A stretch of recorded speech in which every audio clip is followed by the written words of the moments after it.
For most, Paper Mario is a nostalgic escape back to the days of the Nintendo 64 and GameCube. As a newcomer to the series, I don't have the same memories with these games as most of my peers, leading me to have a completely open, non-biased perspective going into my playthrough. I had high hopes originally, but does that excitement ride throughout the adventure, or was I left asking myself, are we there yet? Welcome to Rugged Pro Gaming, where I display a live representation of my review score, which will increase or decrease in tandem with my verbal pros and cons. As always, we will begin with a perfect 10 and adjust accordingly throughout the review. But enough explaining, it's time to shake, rattle, and roll. It wouldn't be a Mario game unless Peach was in some sort of peril. And as no surprise here, the story revolves around Peach once again in need of rescue. Bowser, however, isn't the main antagonist in the game, and instead you are faced to rescue Peach from a new villain intent on turning everyone into evil origami soldiers. Once turned into origami, characters display zombie-like behaviors, and although they don't have the constant need for brains, they are mindless husks dedicated to infect and turn all non-origami characters into their folded counterparts. Luckily, the Origami King's bloodline isn't all evil, and his sister Olivia joins Mario to assist him in stopping her brother's evil plans.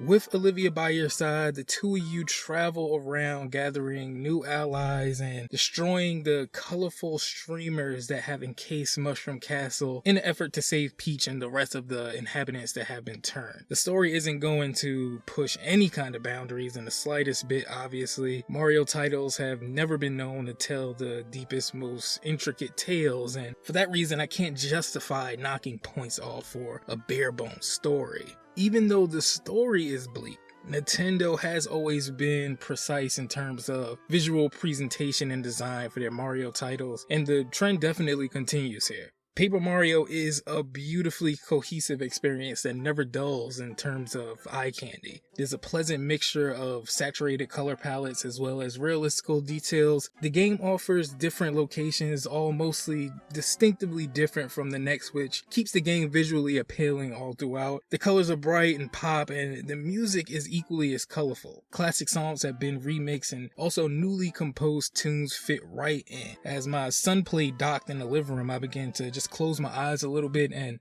the sounds of the game is enough to really bring a smile to anyone's face that's familiar with the Mario franchise. The amount of coins in the game to be collected is enormous, and the ching of collecting those large bunches of coins at once sounds better here than any other Mario game in recent memory. Nintendo also offers up some of the best dialogue, actually resulting in legit smiles and chuckles. I'm the kind of guy, I'll send a LOL without even cracking the slightest smile, but my LOLs here were genuine and they were truly earned.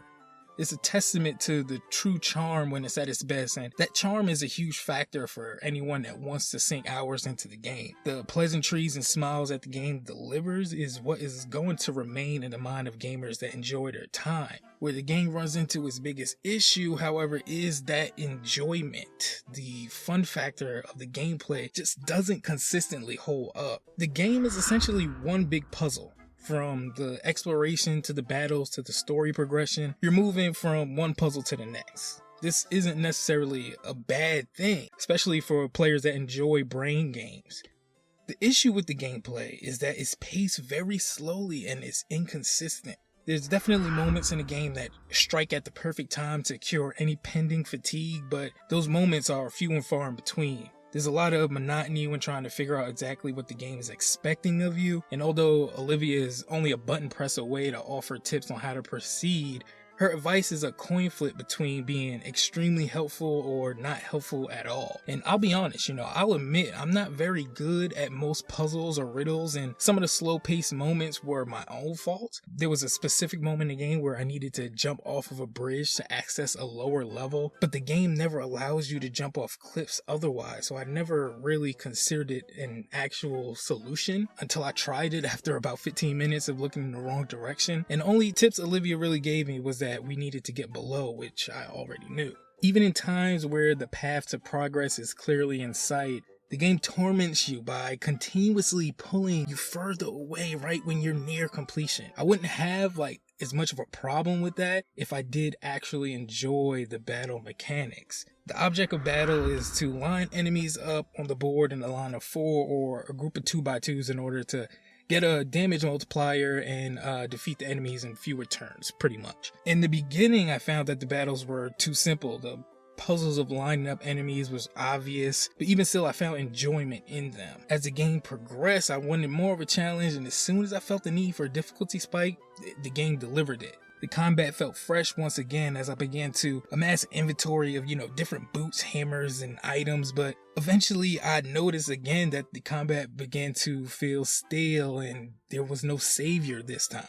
The only benefit of going through battles were the coins you were rewarded afterwards, and my wallet was already bursting with coins. I didn't really need them. I'd already bought enough accessories and weapons, and I never felt the need to gather coins through battles since I found more than enough through just exploring. So this led to me avoiding as many battles as I possibly could. That was my personal attempt to keep my experience enjoyable, but it worked against me in the end because avoiding the battles led to the game becoming just one big puzzle, and that's when the charm began to falter. Facing the numerous bosses to proceed in the story, that was consistently enjoyable. The battle mechanics for those fights, working my way from the outside in, I felt was far superior than the default inside out mechanics, and honestly I wish Nintendo chose to use this as the main battle system for the entire game. Regardless of which battle system was being used, it did suck that my kids found the game to be too difficult. My 11-year-old son and my 8-year-old daughter, they just couldn't get the battle system figured out and would always run out of time before being able to properly line up the enemies. And then they also had issues understanding how to proceed in certain parts of the game, and after 2 days they just completely gave up on it.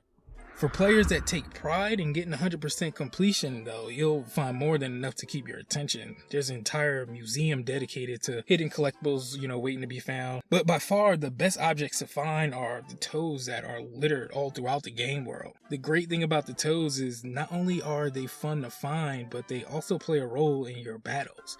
Each battle you partake in has bleachers, which at first will be empty but will begin to fill up with each individual toad that you find, and you can actually pay those toads during battle to cheer you on, which will give you random benefits when you do so. But that leads me to my final point: paying $60 for this game.